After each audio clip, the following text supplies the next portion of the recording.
Okay, Dave, let me get back in here. I got a question. You got the Unsigned Hype podcast, but what about the 5 Mic podcast? Because we got to go over that. And how did those 5 mics change the trajectory of those artists' careers by having that stamp behind them? Yeah, that's a great question. I mean, yeah, we're going to definitely tell the 5 Mic story. So there's more, coming behind this Unsigned Hype. That's just the surface, scratching the surface of what we're doing on that side. But the 5 Mics, of course, became the standard in the hip hop, music world for many years. I mean, artists would go in the studio and their whole purpose was to try to make a 5 Mic album. That was it. They would bring us down to the studio, have listening sessions, come up to the office, play us, music. That's how much credibility that the Source and those mics held. And again, it just kind of goes back to what I'm saying, just the passion, in which our staff and our people, dealt with, the music and the culture in such an authentic way. I mean, we helped a lot of people's careers through the 5 Mics. I mean, the Nas stands out for one because, obviously he's become, one of our greatest legends. But at the time, we gave Illmatic 5 Mics also before the album dropped. And, Nas had, he had a buzz from, he had been on, Live at the Barbecue, and then he had his other, like, Halftime or whatever that was out. But, when that 5 Mics came out in the Source right before Illmatic dropped, like, again, that was like a huge boost in the market of everybody, because if you got 5 Mics, that was, people were like, they're gonna buy that album. They gotta hear it. They're not gonna ask to listen to it or anything. Like, that's an automatic purchase for millions of people. So that's an example where it had a great impact on someone's career. I think some of the other 5 Mics. I mean, Ice Cube really got 5 on America's Most Wanted. That was when we first started the rating system back in 1990. So that we were a little smaller back then. Outkast, Aquemini. Now we gave 4.5, I think, to SouthernPlayalistic. So we loved that album. Yeah. I loved them when they came out. We were on top of it, like we knew this was a defining new sound for the South. And it's debatable whether it should have probably been a It 5 deserved 5. mics. It deserved 5. So we got it wrong sometimes. We were close, just not quite there. But we did come back with the Aquemini, make sure they got their 5 Mics. So shout out to Andre and to Big Boy. Yeah. When I think about Andre and Big Boy, it got to take me back to the Source Awards. Yeah. The South got something to say. Yeah. Talk to me about when y'all decided to produce the Source Awards. What were the thoughts about it? And then, did you think it was going to be crazy and then go down its history as one of those historical hip-hop moments that will live forever? Yeah, for sure. Well, the inspiration for me to create the Source Awards really just started with, again, the kind of disrespect that hip hop was getting through the mainstream media and institutions. And, like the Grammys started a rap category in the late 1980s, but it was terrible, like whatever they nominated was like nothing we were listening to, the most corny, whatever. It just wasn't recognizing hip hop. It wasn't no 5 Mica. Right, not even close. So, things like that where you just see the disrespect. People, people didn't take hip hop seriously. Oh, rapping, there's no skill involved in rapping. They didn't think of artists as poets and lyricists and all the things that they are. Same thing with producing. They used to say, oh, you guys just sample things. It's not hard to do. Like, there's no skill involved in that. So my thing was, creating a platform to celebrate the culture and to honor all this incredible talent and what people were contributing. And I just knew how many amazing people there were in the world of hip hop that weren't being recognized.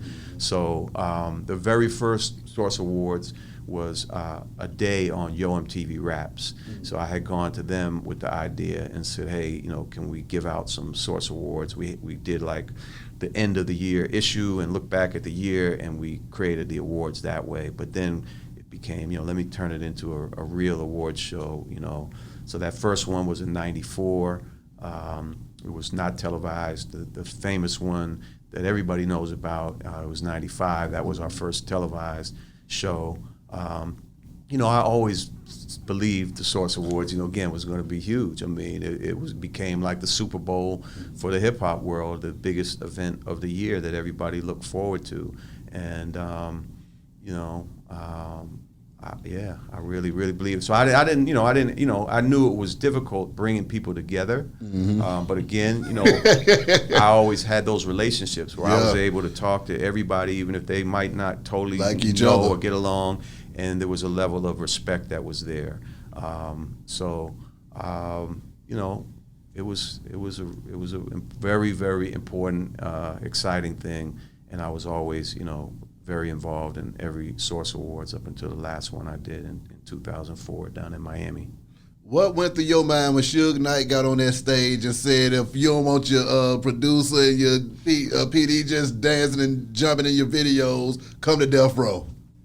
Okay, well, first of all, what I need to point out to folks about that night, going into that night, Tupac is in jail. Nobody knows that Suge has been talking to Pac and visiting Pac or whatever, and that in a month, 6 weeks later, he's going to get out and be part of Death Row. So going into putting that show together, there was no beef. There was Puffy and Biggie. They had beef with Pac from jail, who was, they were going back and forth while he was in jail. But Death Row wasn't connected to that, so, they were all cool. Everybody was cool. So, understand that going in. It wasn't like there was like some big tension that had already started.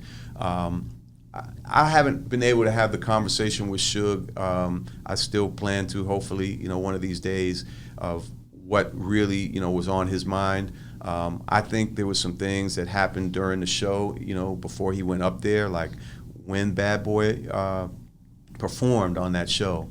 The very opening of their performance, Puff is kneeling on the stage, and he says something to the effect of like, I live in the East and I'll die in the East. And, I think, being in New York or whatever, it's a New York crowd, I'm sure that felt like the right thing to do. But, maybe, Suge and some of the people from the West might have took a little offense to that. I don't know. Maybe that was one of the reasons he decided to say what he said or whatever. But when it happened, I was walking around the theater somewhere because, I was all over the place during all the Source Awards, just trying to make sure everything was good backstage, in the crowd, outside, whatever needed to be done. So I can kind of remember being in the back, walking through the crowd, just kind of see what the vibe was like in the audience, and hearing, the uproar and the boos and everything. And I had to get backstage.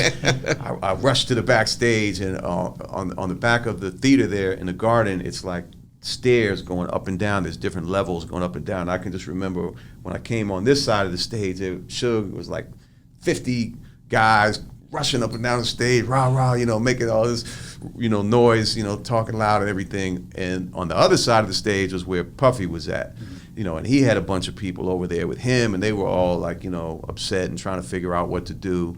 So I went over to them and, talked to Puff, and he decided, to his credit, to kind of take, the higher ground and not, respond in kind and try to calm things down, and I thank him, for doing that. And I think when Snoop came up a little bit later and said, all the things that he said, that really also took an edge off of the crowd and helped diffuse it a little bit. So it was a lot of tension, but there were no fights. Nobody got punched in the face. There was no other forms of violence around the Source Awards that night.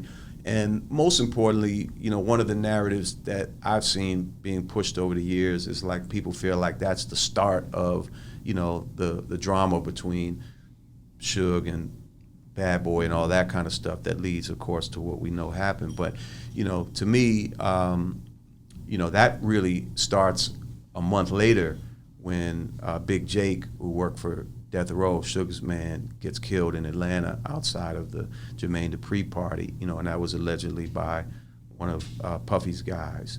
So that's when the beef that might have been bubbling, or any disagreement, whatever might have been going on, that's when that really kind of became something much more serious. And of course, like I said before, Pac had gotten out, so now, Pac was with Death Row, and he, they were trying to, they were down with him and his situation. But it became violent after that happened, not at the Source Awards. Like I say, there was tension, but it wasn't even, any scuffles or anything like that even took place. So I think that's important also to get the narrative right. Exactly.